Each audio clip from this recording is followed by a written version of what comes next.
¿Qué tal? ¿Cómo les va?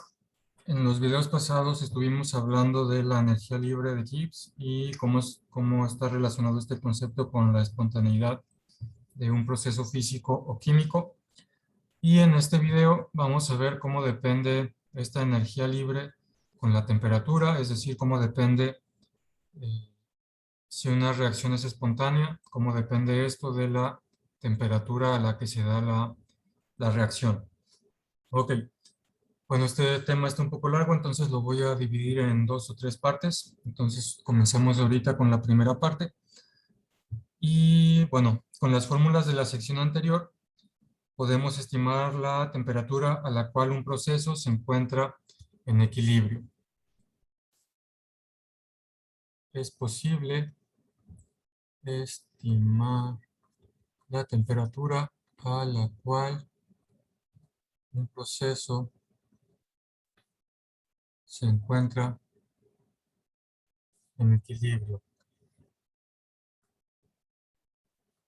Ya habíamos mencionado que un sistema está en equilibrio cuando el cambio de energía libre, cuando el cambio de energía de Gibbs es igual a cero. Entonces, basándonos en eso, vamos a poder utilizar las fórmulas que ya vimos para estimar esta temperatura a la cual un sistema se encuentra en equilibrio. Cuando un sistema está en equilibrio,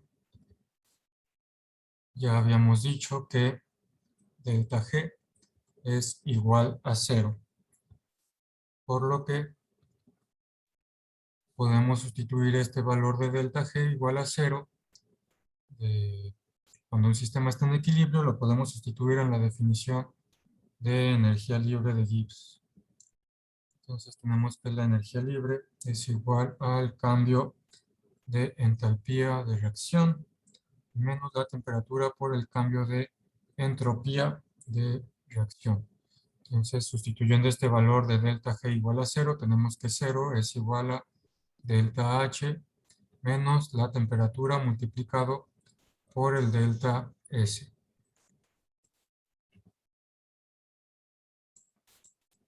Entonces, de aquí lo que yo quiero es despejar la temperatura, porque cuando la despeje de esta ecuación, esa temperatura me va a decir, esa temperatura que despeje será la temperatura a la cual el sistema se encuentra en equilibrio. Entonces, primeramente, para despejar, voy a sumar T por delta S a ambos lados de la ecuación. El lado derecho, menos T delta S más T delta S es 0, se eliminan. Me queda T por delta S de reacción es igual a delta H de reacción. Para despejar la T, voy a dividir entre delta S ambos lados de la ecuación. Del lado izquierdo, delta S entre delta S es 1, se eliminan. Y me queda que T es igual a delta H entre delta S. Y esta es la temperatura a la cual un proceso está en equilibrio. Temperatura a la cual un proceso está en equilibrio. Y bueno, ¿de dónde sacamos estas delta H y delta S de reacción? Las vamos a poder sacar de las tablas como las que vienen en el apéndice K. Algo importante que hay que decir es que en el apéndice K vienen los valores para estos delta H y delta S a 298 Kelvin. Entonces, ¿qué tal si la temperatura esta es diferente que 298 Kelvin? ¿Cómo es que podemos utilizar estas tablas si están tabuladas para otra temperatura? Bueno, eso lo podemos hacer eh, por lo que habíamos mencionado también anteriormente, que a pesar de que delta H y delta S varían con la temperatura, por lo general no varían lo suficiente como para introducir errores importantes en cambios modestos de temperatura. Es decir, bueno, delta H y delta S varían con la temperatura, varían con la temperatura, pero no demasiado.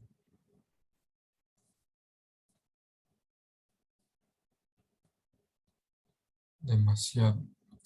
Debido a esto, usualmente podemos suponer, como la variación no es muy grande, usualmente podemos suponer que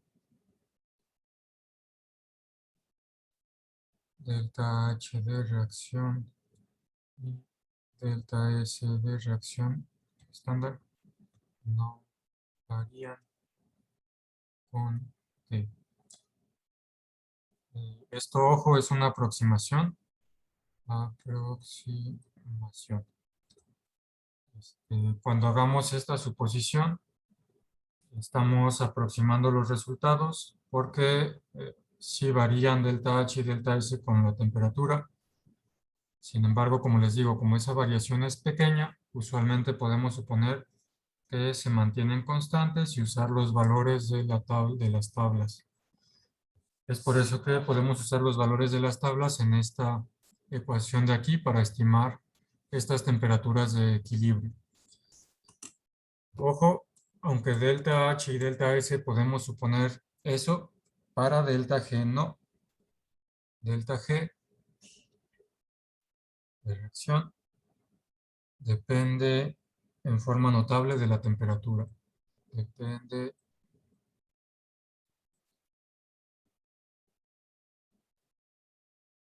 en forma notable de la temperatura. Y eso lo podemos ver de la ecuación de la definición de delta G, que es delta H menos T por delta S. Entonces, cuando T cambia, pues delta G también va a cambiar. Si cambiamos valores de T, si calculamos el delta G para diferentes valores de T, pues vamos a obtener valores muy distintos. Entonces, la aproximación se puede hacer para delta H y delta S. Para delta G, no. Delta G sí depende de forma muy fuerte de la temperatura. Ok. Bueno, ya que vimos esto de la temperatura de equilibrio, vamos a ver un ejemplo de esto, de estimar el punto de ebullición. Entonces, vámonos para acá. Vamos a ver este ejemplo de estimación del punto de ebullición. Antes de mencionar el ejemplo, hay que decir lo siguiente. Voy a poner aquí la definición de punto de ebullición. Esto ustedes lo van a ver con más detalle el siguiente semestre, pero para poder resolver el ejemplo, pues hay que ver rápidamente a qué nos referimos con punto de ebullición y cómo está relacionado con esta temperatura de equilibrio. Entonces, por definición, el punto de ebullición estándar de un líquido es la temperatura a la cual el líquido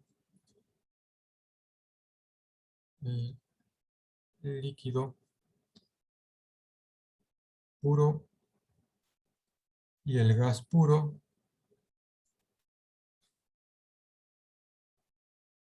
coexisten en equilibrio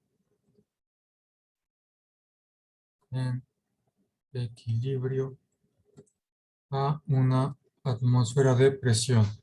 Entonces tenemos un contenedor, tenemos un líquido y si este líquido está hirviendo, si está ebulliendo, va a estar el líquido convirtiéndose en gas, pero también parte del gas puede volver a convertirse en líquido, de forma que los dos estados a esta temperatura se encuentran en equilibrio. Entonces, como es una temperatura de equilibrio de un proceso, yo puedo utilizar lo que acabamos de ver para estimar esa temperatura, como vamos a ver en este ejemplo, que dice que utilice los datos termodinámicos del apéndice K para estimar el punto de ebullición del bromo 2 y me dicen que suponga que delta H y delta S no cambian con la temperatura. Es decir, puedo utilizar los valores de delta H y delta S de las tablas, que en las tablas está calculado para 298 Kelvin, pero como estoy suponiendo que no cambian con la temperatura, lo puedo aplicar a cualquier otra temperatura, no nomás la que dice la tabla. Entonces, y recordemos que eso es una suposición, pero que es una buena aproximación, suponer eso. Ok, bueno, entonces, primeramente, el proceso que está sucediendo es que tenemos bromo 2 líquido y está en el punto de ebullición, se está convirtiendo en bromo 2 gas. Como es un proceso en equilibrio, el punto de ebullición es este proceso de equilibrio, entonces vamos a tener que delta G es igual a cero en la temperatura de equilibrio. Y como ya vimos, voy a mover un poquito la pantalla, y como ya vimos, delta G es igual a delta H menos T delta S. Si es igual a cero, delta H es menos T delta S es igual a cero. T delta S es igual a delta H y T es igual a delta H entre delta S. Entonces, como estamos en equilibrio, entonces podemos utilizar esta fórmula para calcular la temperatura de equilibrio.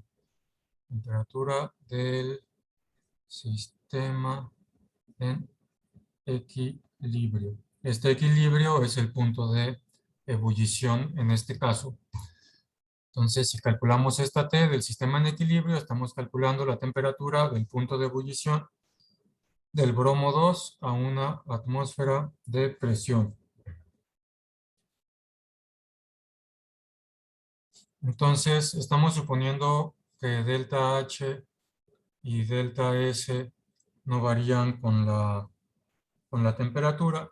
Entonces, al hacer esa suposición, estamos diciendo que delta H podemos utilizar el valor de la tabla de delta H de reacción en condiciones estándar y para delta S podemos utilizar los valores de la tabla de delta S de reacción en condiciones estándar. Delta H y delta S no varían con T. Bueno, ya lo mismo que ya les había comentado esto acá arriba. Entonces podemos utilizar esos valores de las tablas. Y por otra parte, sabemos que delta H Rxn en condiciones estándar es igual a la sumatoria de n por delta H de formación de los productos menos la sumatoria de n, que es el número de moles de cada reactivo, multiplicado por el delta H de formación de cada uno de esos reactivos. Estos son los valores que podemos sacar de las tablas. Y también sabemos que el delta S de reacción en condiciones estándar es igual a la suma de n por la entropía absoluta de los productos, que podemos sacar de las tablas debido a esta aproximación que hacemos, menos la sumatoria de n, que es el número de moles, multiplicado por la entropía estándar de los reactivos. Y entonces podemos utilizar esas fórmulas para encontrar los cambios de entalpía y los cambios de entropía. Y después, una vez que sepamos esos valores, los podemos aplicar aquí para encontrar la temperatura. Entonces tenemos que irnos al apéndice K del libro y podemos hacer una tabla con los valores de entalpía de formación, delta H de formación, que está en kilojoules sobre mol de sustancia, y con los valores de entropía absoluta, que está en joules sobre mol por Kelvin. ¿Qué sustancias tenemos? Tenemos bromo 2 líquido. El delta H del bromo 2 líquido es su estado estándar. El bromo 2 líquido está en su estado estándar, entonces su delta H es 0. y su entropía absoluta es 152.2 joules sobre mol por Kelvin. Y el bromo gas tiene una entalpía de formación de 30.91 kilojoules sobre mol y una entropía absoluta de 245.4 joules sobre mol Kelvin. Ok, entonces primero vamos a calcular el delta H de reacción. Delta H de reacción, condiciones estándar, es igual a la suma de los productos, de las entalpías de formación de los productos. Nomás tenemos un producto, que es este de aquí. Delta H de formación de los productos es el bromo 2 gas. Es el único que tenemos, el coeficiente es 1, entonces queda así, menos la suma de los reactivos también nomás tenemos uno, es un solo, el número de moles también es 1, entonces nomás queda el delta H de formación del bromo 2 líquido. Esto es igual a 30.91 menos 0. Y este delta H de reacción es 30.91 kilojoules sobre mol de reacción. Entonces ya tenemos el delta H. Vamos a calcular el delta S. Delta S, pues de forma similar, vamos a tener primero la suma de los productos, nomás tenemos un solo producto, entropía del bromo 2 gas, menos entropía del bromo 2 líquido, que es el único reactivo que tenemos. Los coeficientes son 1 en cada uno, entonces quedan tal cual están aquí. Y tenemos que este vale 245.4 menos 152.2. Y entonces hacemos esta operación y obtengo 93.2 joules sobre mol de reacción por Kelvin. Yo lo quiero en kilojoules porque acá tengo kilojoules. Entonces hay que convertir esto a kilojoules. Un kilojoule equivale a 1000 joules. La unidad que quiero eliminar va abajo. Joule con joule se elimina y me va a quedar en kilojoules. Hago la división, 93.2 entre 1000. Esto me da 0.0932 kilojoules sobre mol de reacción por Kelvin. Y ahora sí, utilizamos esta ecuación de temperatura para encontrar la temperatura del punto de ebullición. La temperatura a la cual el sistema está en este equilibrio entre líquido y gas. Entonces voy a mover un poquito por acá. Entonces la temperatura de equilibrio es igual a delta H de reacción entre delta S de reacción. Delta H es 30.91 kilojoules sobre mol de reacción. El delta S es 0.0932 kilojoules sobre mol de reacción por Kelvin. Y hago esta división y me da 332 Kelvin, que si lo convierto a grados Celsius, esto es 59 grados Celsius. Esta sería la temperatura a la cual el sistema se encuentra en equilibrio. Rápidamente voy a hacer aquí las unidades para que no quede duda. Arriba tengo kilojoule sobre mol y abajo tengo kilojoule sobre mol por Kelvin. Entonces, la ley de la tortilla, medios con medios van abajo y extremos con extremos van arriba. Entonces arriba me queda kilojoule por mol por Kelvin y en medio me queda kilojoule por mol. y entonces kilojoule con kilojoule se elimina, mol con mol se elimina y me quedan Kelvin, que es lo que quiero porque tengo temperatura, entonces es consistente. Y entonces esta de aquí, como les digo, es la temperatura a la cual el sistema se encuentra en equilibrio, temperatura a la cual el sistema está en equilibrio. En este caso, este equilibrio es este proceso de ebullición en el que el líquido y el gas coexisten en equilibrio. Entonces, esta es la respuesta, la temperatura a la cual el bromo, el punto de ebullición del bromo 2, es 332 Kelvin. Y bueno, nosotros utilizamos una aproximación al suponer que este y este no cambian con la temperatura para poder usar los valores de la tabla y nos dio 59 grados Celsius. Podemos comparar esto con el valor del punto de ebullición que aparece en los manuales de química, que se ha medido de una forma más precisa, y en esos manuales de química podemos encontrar que la temperatura de ebullición del bromo es 58.78 grados Celsius. Esta es la real. Esta fue nuestra aproximación. Y como podemos ver, pues nuestra aproximación, suponiendo que delta H y delta S no cambian con la temperatura, es pues relativamente buena, apenas unas poquito más de 2 décimas de diferencia. Entonces, para ciertos cálculos, esto puede ser una aproximación adecuada. Entonces, eso es nomás para comparar, ver que la aproximación utilizar esta aproximación es muchas veces es adecuado, se acerca bastante al valor real.